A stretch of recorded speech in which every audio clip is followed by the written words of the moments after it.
La chronique bourse, la quotidienne Zone Bourse, Anthony Bondin.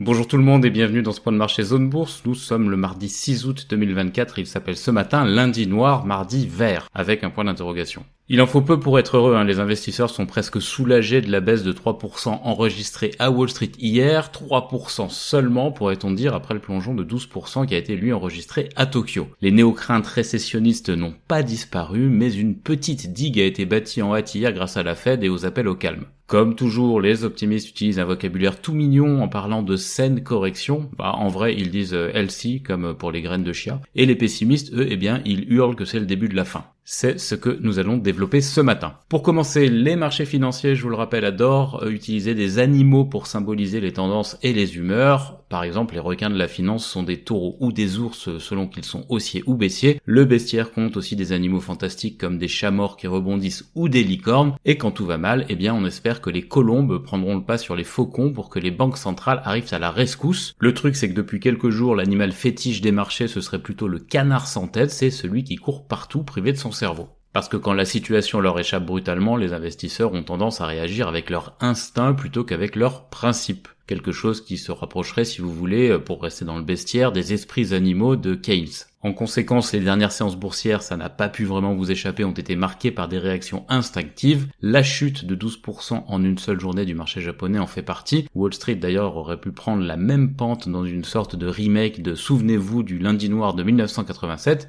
Non, les indices américains ont fait de la résistance. Ça ne les a pas empêchés de poursuivre leur glissade en cédant environ 3% du côté du S&P 500, mais c'est quand même plutôt pas mal par rapport à ce qu'on a vu en Asie hier où c'était un vrai carnage. L'Europe, elle avait un peu mieux tenu le choc, notamment la France, même si voir Casino en plus forte hausse du SRD français pendant une séance de ce genre a quelque chose d'assez flippant. Ces séquences de vente panique, elles se produisent généralement quand le vase de surconfiance des investisseurs déborde à cause d'un événement ou d'une série d'événements. Pour ne pas vous saouler, vu l'empilage d'articles et d'avis sur le sujet depuis hier, je ne vais pas revenir en détail sur le contenu du vase. D'ailleurs, je vais le faire juste en express. Débouclage du carry trade sur le yen, plus doute sur le marché du travail US, plus lassitude du consommateur, plus manque de bonnes histoires sur l'IA, plus récessionnite aiguë, égale sauf qui peut. Pour ma part, je vais plutôt me concentrer sur l'état des lieux puisque les causes ont déjà été largement évoquées. Donc face à la montée de la volatilité qui est symbolisée par un indice VIX qui a atteint des niveaux de crise assez rares pour s'en alarmer, la Fed a envoyé ses missionnaires prêcher la bonne parole sur les marchés. La chef de la Fed de San Francisco, Mary Daly, et son homologue de Chicago, Austan Goolsbee, ont tous deux jeté de l'eau sur les braises hier en expliquant deux trucs. D'une part, ils ont expliqué que les données ne pointent pas vers une récession, on est quand même aux États-Unis, la patrie de Chuck Norris et de la mascotte des JO Snoop Dogg, l'Amérique ne recule pas, et d'autre part que les conditions deviennent favorables à ce que la banque centrale baisse ses taux pour éviter d'en arriver à une situation plus compliquée. En parallèle, l'ISM des services publié hier aux États-Unis a montré une poursuite de la dynamique économique positive qui est peu compatible à ce stade avec le trou d'air spectaculaire induit par la panique actuelle. Alors ok, c'est pas foufou comme argumentation, mais ça a suffi à fabriquer un plancher grossier sur la séance d'hier. Naturellement, le marché obligataire, lui, il a réagi avec plus de flegme que le marché action, c'est toujours le cas. Les rendements se sont nettement ajustés à la baisse, certes, mais ils se sont quand même stabilisés. Les financiers appellent désormais de leur vœu 4 baisses de taux de la Fed cette année, dont une double dès le mois de septembre. Cette hypothèse de 4 baisses de taux est un petit peu audacieuse, il faut bien le dire quand même, et elle reflète l'angoisse récente des financiers. La Banque centrale américaine va quand même devoir réinjecter de la subtilité dans son discours, alors que 10 jours plus tôt, elle semblait avoir un boulevard communicatif pour agir à sa guise. Au final, la prise de recul, les appels au calme et les commentaires de banquiers centraux ont contribué à faire rebondir certaines places asiatiques ce matin et à placer les indicateurs avancés occidentaux sur la voie de la hausse. Attention quand même, le maintien de l'indice VIX à haut niveau signifie que les nerfs des investisseurs sont à fleur de peau et que les réactions vont continuer à être excessives avec un biais pessimiste évidemment. La séance du jour, elle accueille quelques publications de résultats, surtout aux États-Unis et en Asie parce que tout le monde est en train de transhumer vers le sud en Europe. Côté macro, pas grand chose en vue aujourd'hui à l'exception du statu quo annoncé ce matin par la Banque centrale australienne sur ses taux. Cette décision est conforme aux attentes même si certains investisseurs espéraient un petit coup de pouce baissier. Du côté de l'Asie-Pacifique donc, le Nikkei reprend 8% après avoir sombré de 12,4% hier. Ça remonte aussi en Corée du Sud et à Taïwan, on gagne environ 3,5%. Du côté de l'Australie, on réagit peu après la nette baisse de la veille avec un rebond de 0,7% après la décision de la Banque centrale. Même chose en Inde où la remontée de 1% ne compense compense pas les pertes de 2,4% qui ont été accumulées hier. Du côté de la Chine, on est toujours doté d'une vie propre, comme décorrélé des autres places. Shanghai perd 0,2% et Hong Kong était autour de l'équilibre à l'heure de mon enregistrement. Quelques investisseurs opportunistes pensent que la méforme du Japon pourrait profiter à l'ancien empire du milieu. Vous noterez bien le conditionnel. Côté indicateurs avancés européens, on pointe donc vers le haut ce matin.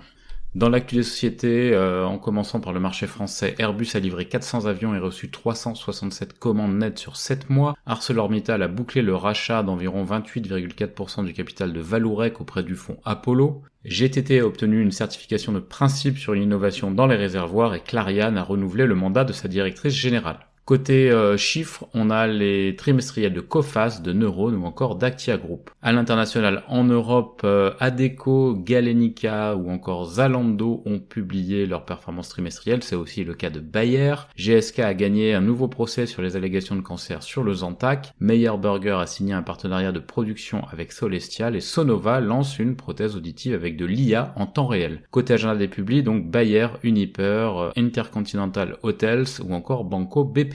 Côté continent américain, Palantir gagnait 12% hors séance hier soir après ses trimestriels. Lucid progressait de son côté de 6% pour la même raison. Un juge américain a estimé que Google est un monopole illégal sur la recherche alors que la surveillance des grandes entreprises technologiques américaines s'intensifie. SunPower a déposé le bilan et vend des actifs d'une valeur de 45 millions de dollars. Elliott a déclaré dans un document réglementaire détenir une participation de 7% dans Southwest Airlines. CrowdStrike est poursuivi en justice par des passagers après une panne massive qui a perturber le transport aérien et Treasury Wine se retire de la division des marques commerciales dans un contexte de marché difficile. Sur l'agenda des publis aux États-Unis, on a Amgen, Caterpillar, Uber, Airbnb, Duke Energy, Zoetis, Transdigm, Marathon Petroleum ou encore Constellation Energy. Dans le reste du monde, on a surtout Aramco qui a vu ses résultats baisser au T2. Les principales publications du jour, Tokyo Marine, Aramco, donc SoftBank, Daikin, Mitsubishi Heavy Industries ou encore Chunghwa Telecom. Voilà, c'est terminé pour ce point de marché du jour. Je vous souhaite à toutes et à tous une excellente journée.